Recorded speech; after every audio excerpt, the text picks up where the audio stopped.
శ్రీ గురుభ్యో నమః. ఈరోజు అప్పుడే 4వ రోజుకి వచ్చేసామండి. దత్తనవరాత్రుల్లో చాలా వైభవంగా జరుగుతున్నాయి దత్తనవరాత్రులు. అలాగే మనం చిన్న కథ చెప్పుకుందామండి. నృసింహశాస్త్రి స్వామి ప్రతిరోజు భిక్షకు అమరపురానికి వెళ్తుండేవాడు. ఆ గ్రామంలో నిరుపేద బ్రాహ్మణుడు ఉండేవాడు. అతడు పరమ సాత్వికుడు. కేవలం యాయవారి వృత్తితోనే జీవిస్తూ ఉండేవారు. అతను ఒక కుమారుడు ఒక కుమార్తె ఉన్నారు. అతని ఇంటి ముందు తమపాది ఒకటి ఉండేది. అతనికి గ్రామంలో గింజలు లభించినప్పుడు ఆ కుటుంబం ఆ కూర వండుకొని తినేవారు. అయినప్పటికీ ఆ బ్రాహ్మణుడు పంచయజ్ఞాలు సక్రమంగా నిర్వర్తిస్తూ అతిథులను తమ శక్తిననుసరించి సేవిస్తూ ఉండేవాడు. ఒకరోజు శ్రీగుడు అతని ఇంటికి భిక్షకు వచ్చారు. ఆ బ్రాహ్మణుడు స్వామిని ఆహ్వానించి పూజించాడు. ఆ రోజు ధాన్యం లభించకపోవడం వలన వారు తమ ఇంటి ముందున తమ్మకాయలు కోసి వండి స్వామికి దాన్నే సమర్పించారు. తర్వాత స్వామి వారి ఇంట్లో కొద్దిసేపు విశ్రాంతి తీసుకొని, మీ ఆతిథ్యానికి మేమెంతో సంతోషించాము, నేటితో మీ దారిద్ర్యం తీరిపోయింది అని చెప్పి నిండుగా కాచిన ఆ పాదును పీకివేసి దాన్ని కొమ్మలను తుంచివేస్తూ త్వరగా వెళ్ళిపోయారు. అది చూసి ఆ ఇల్లాలు ఎంతో దుఃఖించింది. అయ్యో స్వామి, ఈరోజు స్వామికి మనం చేసిన అపరాధం ఏమిటి? మనకు జీవనాధారమైన పాదును పీకివేశారని అని చాలా బాధపడింది. ఆ బ్రాహ్మణుడు సర్వము ఈశ్వరేచ్ఛ వలన మన ప్రారంధాన్ని అనుసరించబోతుంది. చీమల దగ్గర నుండి సర్వజీవులకు ఆయువు ఆహారం ప్రసాదిస్తాడే కానీ ఆయన మనకెందుకు కీడు చేస్తారు? ఏదైనా మన కర్మను అనుసరించే జరుగుతుంది.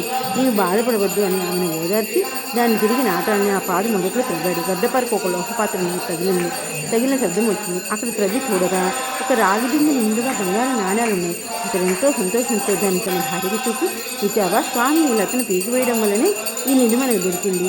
ఆయన సాక్షాత్తు పరమేశ్వరుడే అని చెప్పాడు.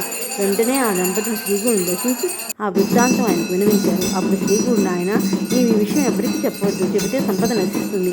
స్వధర్మాన్ని అనుసరిస్తూ భోగభాగ్యాలు అనుభవించి తర్వాత నిరామయులే ముక్తి పొందుతారు అని దీవించి పంపారు. శ్రీ దత్తాయ గురువే నమః. శ్రీపాద వల్లభ నమః. శ్రీ నృసింహశాస్త్రే నమః.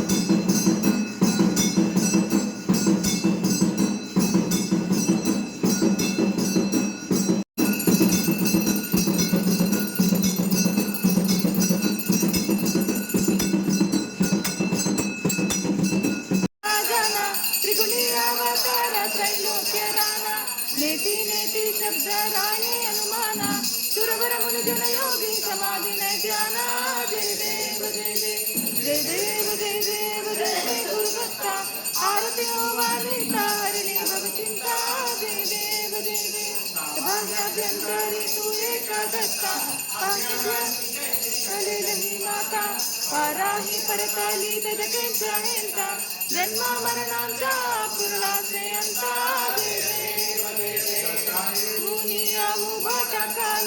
सद्भावे साष्टांगे प्रणिपात केला प्रसन्न होऊन अक्रोधा विजना जन्मा मरणांच्या गिरिवास कवीला जय देव ऐसे लांगाले जाना हारा पाले मन झाले हुमाना मी तू पानाची झाली सुरवाना एका जनार्दनी श्री दत्त ज्ञाना